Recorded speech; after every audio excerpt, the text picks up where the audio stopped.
Merci Monsieur le Président, Madame le Ministre, Monsieur le rapporteur, chers collègues. Une enceinte avait été édifiée à partir de 1784 autour de Paris par les fermiers généraux afin de mieux assurer la taxation des marchandises entrant dans la capitale.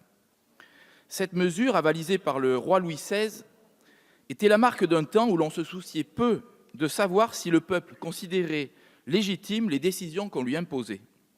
Le peuple de Paris disait alors de cette enceinte « Le mur murant Paris rend Paris murmurant ». On connaît la suite de l'histoire. Ces murmures devinrent bientôt grondements, puis révolution.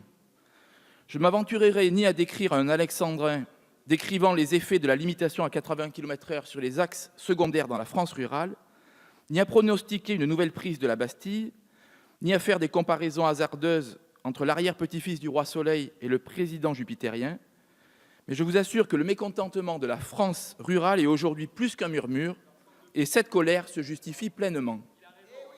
Le mardi 9 janvier 2018, le Premier ministre a annoncé sa volonté d'abaisser la vitesse maximum autorisée sur l'ensemble du réseau routier secondaire à 80 km/h, et le décret a été signé le 16 juin, avec une entrée en vigueur au 1er juillet prochain. Depuis cette annonce, les parlementaires qui sont sur le terrain sont submergés de courriers de plaintes et d'inquiétudes, suppliant de ne pas laisser cette réglementation voir le jour. D'ailleurs, plus de 70% des Français y sont opposés. Et pour cause. C'est la France des campagnes qui est pénalisée. C'est la France sans métro, sans tram, sans bus qui est visée. C'est la France sans 2 fois 2 voies, sans autoroute, sans voie rapide qui est stigmatisée. Pourtant, lors de l'inauguration du TGV Paris-Rennes le 1er juillet 2017, le président de la République déclarait « Le combat que je souhaite engager pour les années à venir, ce sont les transports du quotidien ». Or, en contradiction totale avec la déclaration présidentielle, plusieurs décisions prises depuis 1 an pénalisent fortement les déplacements des habitants des territoires ruraux. Nos concitoyens, qui n'ont pas d'autre choix que de prendre leur voiture pour se déplacer, en ont marre d'être pris pour des vaches à lait, même en Normandie. D'abord, avec l'augmentation des taxes portant sur le gasoil qui est vécue comme une injustice.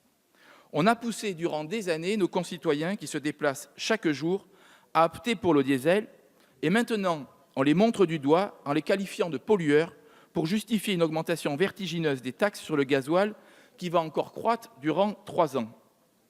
À quasiment 1,50 € le litre, les déplacements de nos concitoyens coûtent de plus en plus cher et grèvent leur budget déjà en berne.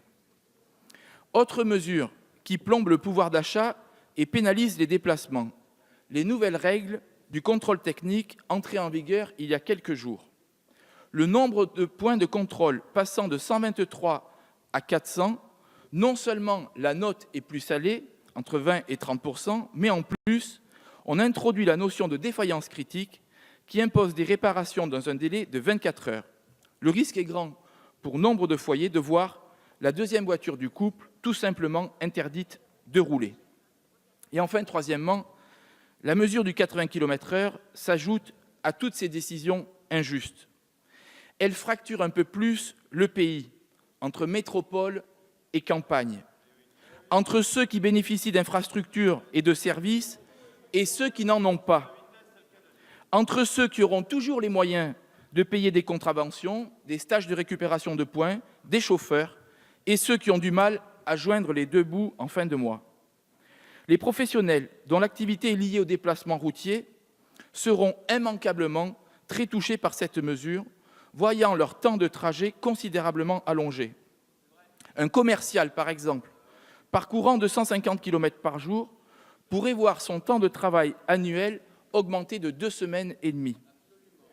Cette décision, prise sans concertation avec les élus, aura également un impact négatif sur les territoires très inégaux face aux conditions de circulation.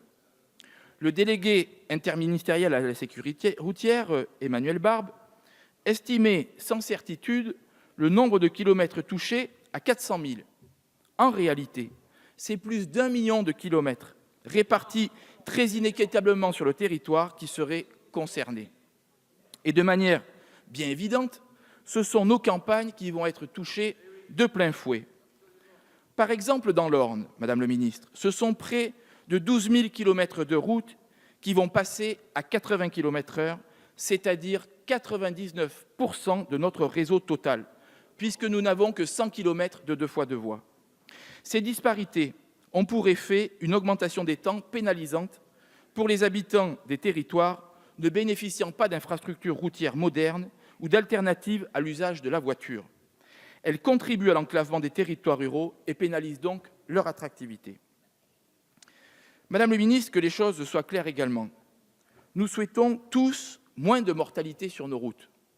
Il n'y a pas d'un côté les gentils et courageux, prêts à prendre des décisions impopulaires pour sauver des vies, et de l'autre, des élus rétrogrades, populistes et inconscients qui acceptent les vies brisées par les accidents de la circulation. Les élus locaux que nous sommes ou que nous avons été n'ont pas de leçons à recevoir de quiconque en la matière. La sécurité routière, nous y sommes sensibles, car les dégâts de la route, nous connaissons. Combien de familles, en tant que maire, avons-nous dû prévenir pour un proche décédé? Sur combien d'accidents avons-nous été appelés pour constater des blessés ou des morts? Cette réalité de la dangerosité de la voiture, nous savons ce que c'est. Mais nous connaissons aussi la réalité du terrain.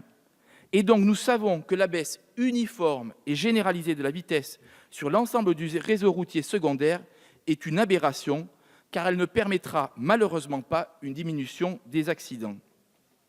À cette mesure technocratique, autoritaire et jacobine, il serait préférable de travailler sur 2 points essentiels pour réellement être efficace en matière de sécurité routière.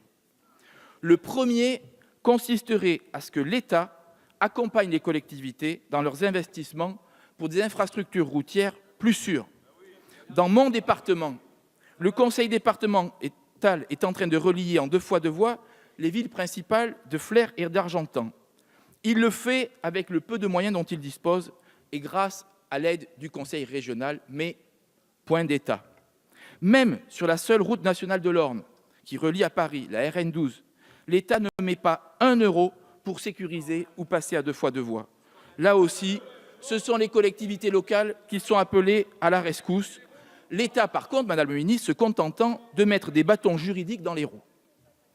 Le deuxième point est l'objet de cette proposition de loi que nous avons coécrite avec Vincent Decoeur et Jean-Jacques Gaultier et l'ensemble du groupe Les Républicains, et qui vise à faire confiance aux gestionnaires des réseaux routiers.